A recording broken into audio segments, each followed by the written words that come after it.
नमस्ते, स्वागत है तुंदा तुहाड़े अपने डोगरी चैनल डीए क्रिएशन च। अ'ऊं नीलम शर्मा लेइयै आई आं साढ़े रवाज सीरीज़ दी 10वीं वीडियो होई अष्टमी। उत्तर भारत दा इक ऐसा त्यौहार जेह्ड़ा कार्तिक म्हीने दी कृष्ण अष्टमी गी औंदा ऐ। एह् बर्त होई माता दी पूजा अर्चना करियै संपन्न होंदा ऐ।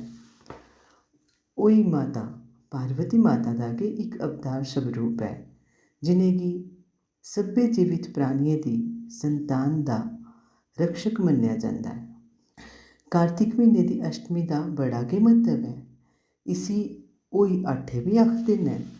मूरियां जेह्ड़ियां निसंतान न ओह् संतान प्राप्ति आस्ते ते जिंदी संतान ऐ ओह् अपनी संतान दी लंबी उमर ते सुख समृद्धि आस्ते एह् बरत रखदियां न। जिसले धोड़ी होई माता दी विधि विधान कन्नै पूजा नेईं होई जंदी उसले धोड़ी कुछ नहीं खंदियां। पूजा दे परैंत्त गै एह् प्रसाद ग्रहण करदियां न। ते आओ हून जानिए कि अस इसी कि'यां मनान्ने आं। केईं लोग इसी चढ़दे सूरज दे स्हाब कन्नै दपैह्री गै पूजा करी लैंदे न ते केईं एह् पूजा संझा बेल्लै करदे न ते अर्घ देइयै फिर प्रसाद ग्रहण करदे न। केईं लोग होई माता दे कन्नै संबंधित कथा दे अनुसार एह्दे चित्रें गी कंधा उप्पर लिखदे न ते कोई बजारा रेडीमेड कैलेंडर गै लाई लैंदे न। पर साढ़े पास्से एह् फट्टी उप्पर लखोंदी ऐ। इक दिन पैह्लें गै फट्टी लिखने आह्लियां घर आइयै फट्टी लेई जंदियां हियां, फिर ओह्दे उप्पर चित्तरकारी करियै देई जंदियां हां ते होई माता दी पूजा दे बाद सारा प्रसाद जेह्ड़ा पूजा करदे होई चढ़दा हा लेई जंदियां हां। पर हून एह् रवाज बी खत्म होई गेदा ऐ। हून दे समें च फट्टी लैने कोई नेईं औंदा। हून सारे अपनी अपनी पूजा आह्ली फट्टी आपूं गै चित्तरी लैंदे न, जेह्दे च होई माता दी तस्वीर, सूरज, चन्न, तारे ते कथा आह्ले पात्तर बी बनांदे न। अष्टमी आह्ले रोज बडलै उट्ठियै न्हाई धोइयै पूजा दी त्यारी शुरू होई जंदी ऐ। सभनें शा पैह्लें पूजा दी समग्री।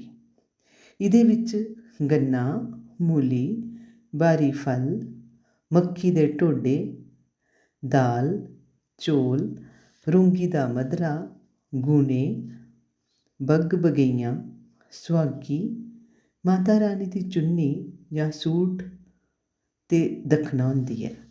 होई माता दी तस्वीर आह्ली फट्टी रक्खियै ओह्दे उप्पर घर दे मुखिया कन्नै सारे ञ्याणें दियां बिद्ध ब्याहियां रखदे न। फिर घरा दे मुखिया ते जिन्ने ञ्याणे होंदे उन्नी जगह एह् समान रखदे न।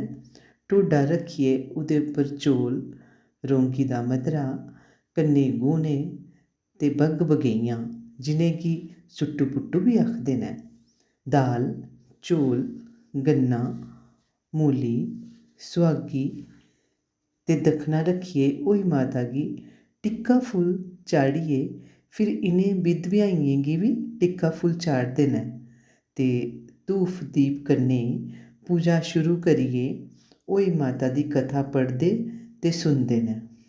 ओह्दे परैंत्त आरती करियै फिर उप्पर आखी दी समग्री दा भोग लाइयै पूजा संपन्न करदे न ते होई माता कोला संतानहीन संतान होने दा ते जिंदे संतान होंदी ऐ ओह् उं'दी लंबी उमर ते सुख समृद्धि आस्ते आशीर्वाद लैंदे न ते फिर सारा प्रसाद दक्खना फट्टी लिखने आह्ली गी दिंदे न।